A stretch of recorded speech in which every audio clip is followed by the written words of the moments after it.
Assalamualaikum, perkenalkan saya Atas Herlina dengan NIM 90500121025 akan membahas terkait pasar uang syariah. A. Perbedaan pasar uang dan pasar modal. Pasar uang adalah tempat di mana individu atau entitas dengan kelebihan dana bertemu dengan mereka yang membutuhkan dana dalam jangka pendek, yaitu dalam kurun waktu kurang dari 1 tahun. Pasar uang melayani berbagai pihak, termasuk pemerintah, bank, perusahaan asuransi, dan lembaga keuangan lainnya. Secara teoritis, pasar modal, capital market, didefinisikan sebagai perdagangan instrumen keuangan, sekuritas, jangka panjang, baik dalam bentuk modal sendiri, stocks, maupun hutang, bonds, baik yang diterbitkan oleh pemerintah, public authorities, maupun oleh perusahaan swasta, private sectors. Perbedaan tersebut antara lain sebagai berikut. A. Instrumen yang diperjualbelikan pasar uang menyediakan sarana pengalokasian dan pinjaman dana jangka pendek, yaitu tidak lebih dari 1 tahun dan merupakan pasar likuiditas primer.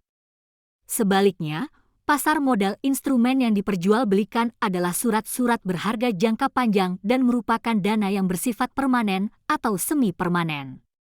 B. Pasar tempat pelaksanaan transaksi. Pasar modal memiliki tempat transaksi tertentu yang disebut bursa efek, sedangkan pasar uang tempat transaksinya abstrak, artinya penjualan dan pembelian tidak dilakukan di dalam pasar tertentu. C. Struktur organisasinya. Pasar modal adalah pasar yang terorganisasi karena selain memiliki tempat transaksi khusus, pelaksanaannya juga diatur dan diawasi oleh otoritas pasar modal, yaitu Bapepamilka, sedangkan pasar uang adalah pasar yang tidak terorganisasi. B. Fungsi, peserta dan tujuan pasar uang. 1.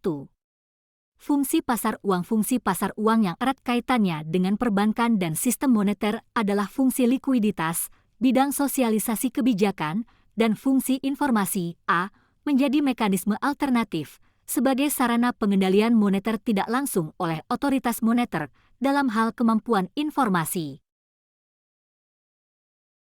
C. Instrumen pasar uang di Indonesia, konvensional dan Islam. 1.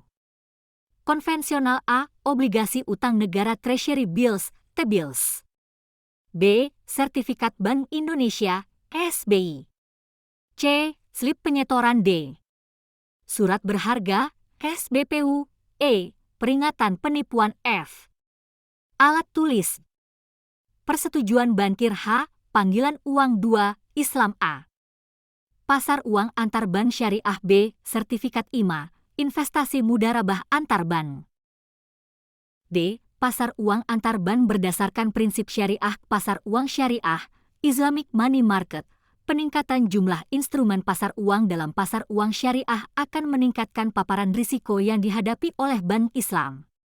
Contohnya, risiko kredit, risiko tingkat keuntungan, dan risiko likuiditas. Pasar uang antar bank syariah, PUAS, Islamic Interbank Money Market. Secara teoritis, idiom pasar uang mencakup pasar berdasarkan kepentingan instrumen jangka pendek dan pasar valuta asing. Sebagaimana uang adalah darah kehidupan dari bank sehingga mereka sebagian besar bergantung pada pasar uang untuk mengelola likuiditas mereka.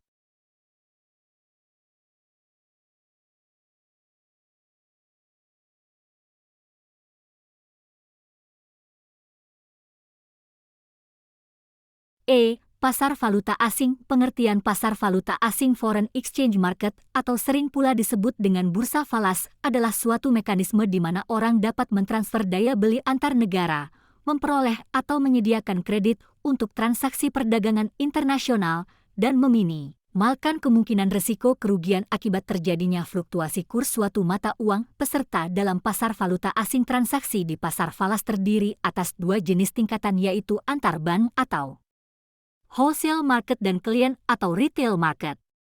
A. Dealer falas bank dan non-bank. B. Perusahaan dan individu. C. Spekulator dan arbitrase. D. Bank sentral. Bank. Jenis-jenis transaksi pada bagian ini. Transaksi dalam pasar falas yang dilakukan atas dasar sebagai berikut. 1. Transaksi spot. 2. Transaksi forward. 3. Transaksi swap.